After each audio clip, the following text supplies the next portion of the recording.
And so let's start with the very obvious one. How many years until AGI? 7. By 2025, we'll know whether or not we're going to get there by 2030. 30 years. Was it? 30 years. Median 2040. Probably about 30. Surely we need a confidence interval here, 30 to 70. 5 years for subhuman. Less than human. Okay, next one. Anxiety about the threats of AGI. Overplayed or underplayed? Steve. Just about right. Just about right. It's Goldilocks fear. Overplayed for now because AGI is nowhere near here, but maybe underplayed in the long term. What Gary said. Obviously, I think it's overplayed.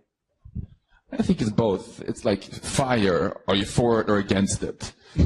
Obviously, but the interesting question is to figure out what can we do now to maximize the chances that it goes well. I think it's overplayed. I think it's largely misdirected. People worry too much about evil super AI and not enough about nasty people using near-term narrow AI or quasi-AGIs for bad stuff. Agreed. So you just like that one. out the next question, which is which application of AI do you find most scary? Probably the obvious of like a military AI. Yeah, probably autonomous weapons. In the short term, next month, UN will discuss autonomous weapons ban. This is not 30 years from now. This is now. So let's keep it civilian. I will go with the surveillance state. Autonomous weapons. Just to put something different, AGI used to build biological weapons we can't even imagine. Quantum machine learning, just because it's so concentrated in where it's being done. So that was the application. Now we'll turn to the companies. So which AI company do you find most scary? Steve.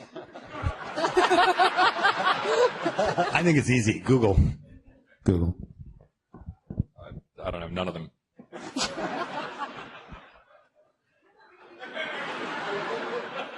She's thinking about funding. He's thinking about...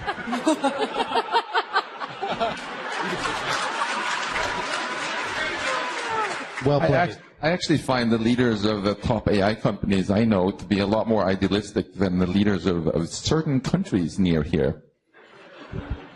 Yeah, maybe none of them, especially not Kindred. Oh, come on, guys. Come on. I think I'll vote for the Chinese government.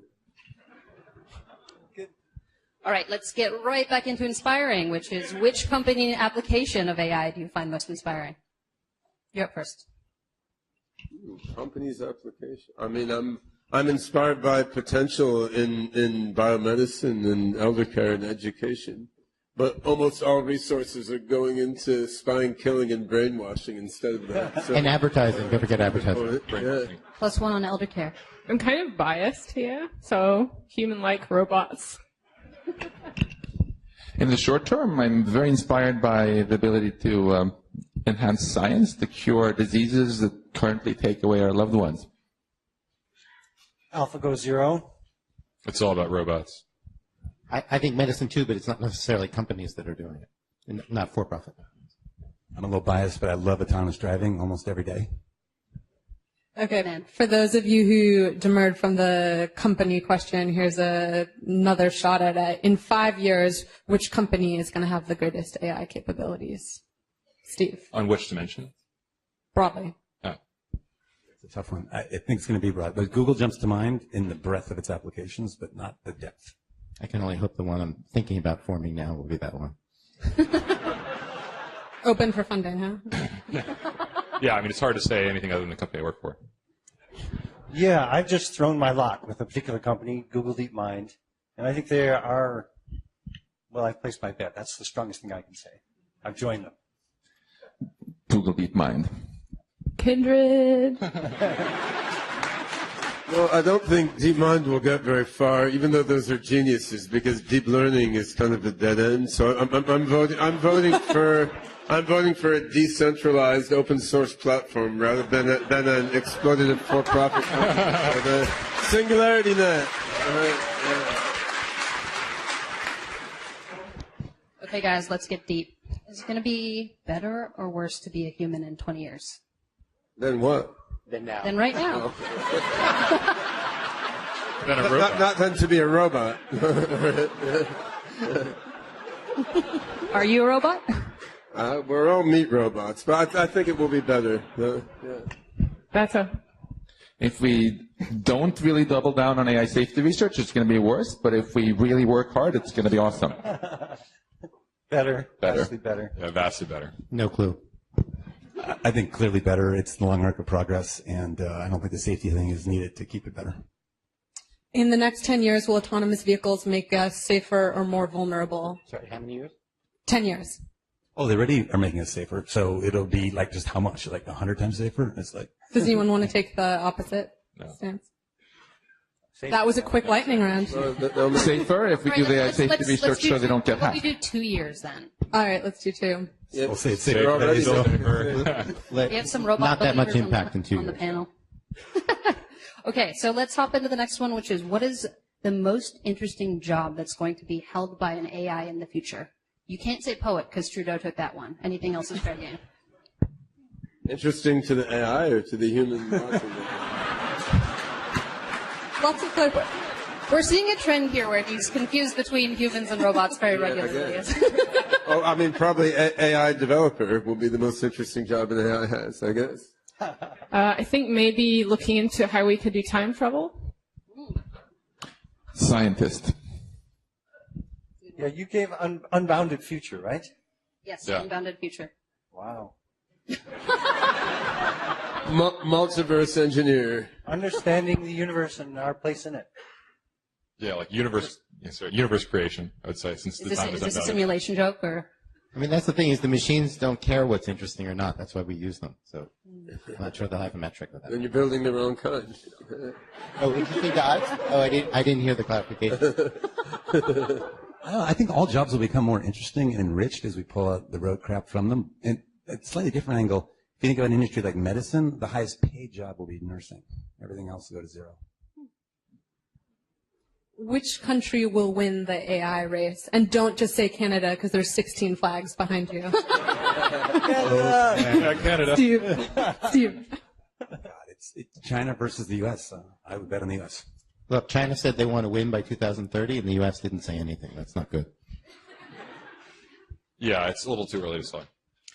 I hope no countries win the AI race. Turn for AI. I share that hope, but I think if it takes 30 years or more to get AGI, it's going to be won by China. I'm hoping it's going to be won by a new country that doesn't exist yet. It's Ethiopia. Our biggest team is there. So.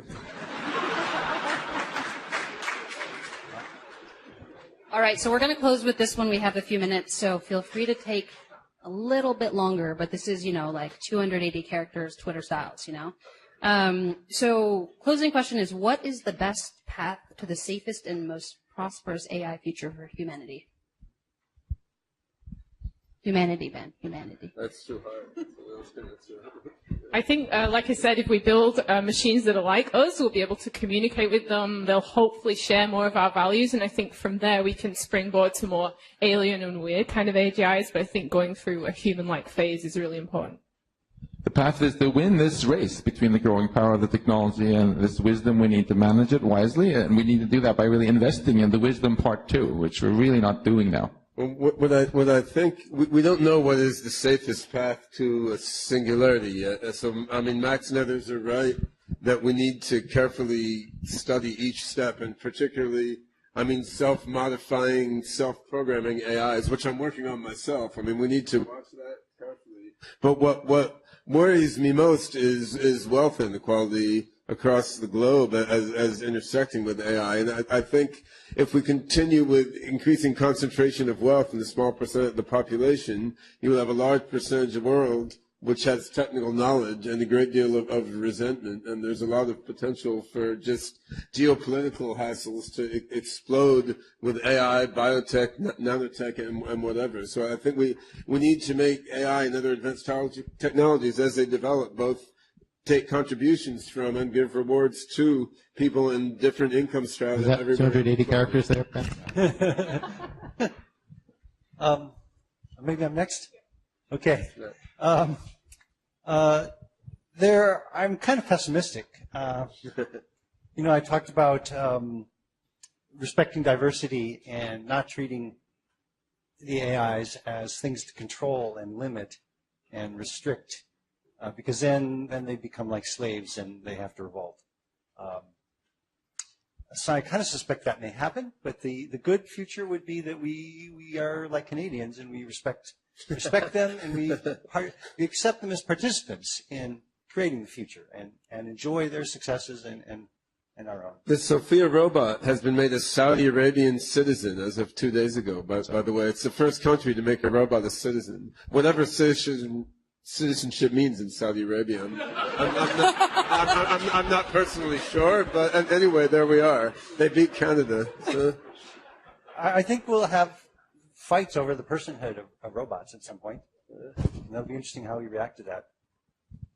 Yeah, I think the safest path to AI, I guess there's two ways to answer the question. One is about technology, and the other one is about society. And I think the way more important question is the one that's about society. And so a lot of the answers that I've been given so far I like. And I also think about what are government institutions and programs that support human thriving, like universal basic income and others. Just on the technology side, and echoing some things that Suzanne said and that Scott said earlier, I think we need to have systems that have models that are aligned with our models. So if you do things through pixels and you don't really understand the world, then all kinds of craziness can happen that we can't even reason about or protect ourselves against. Whereas if your systems understand the world in terms of enduring entities, for example, that are in the world, or people or objects or whatever, then at least we might be able to start to communicate with them. I just realized tonight that Ben and I have differed for over 20 years now on the path to AGI. I'm much more a believer in deep learning, deep reinforcement learning, what we might generalize as an iterative algorithm. I strongly believe that's the only obvious way to get to these futures. So with that in mind, I think one of the reasons that's inherently safe is that you won't have a hard takeoff. The code will not ever modify itself. It'll only modify its own process. So a brain can build a better brain, but it's still going to have to train it from scratch. It's not going to tweak its neurons, if you will. So in that way, you don't have a hard takeoff. You co-evolve with the technologies of the future. That's inherently a safe path, kind of like parenting we were talking about earlier.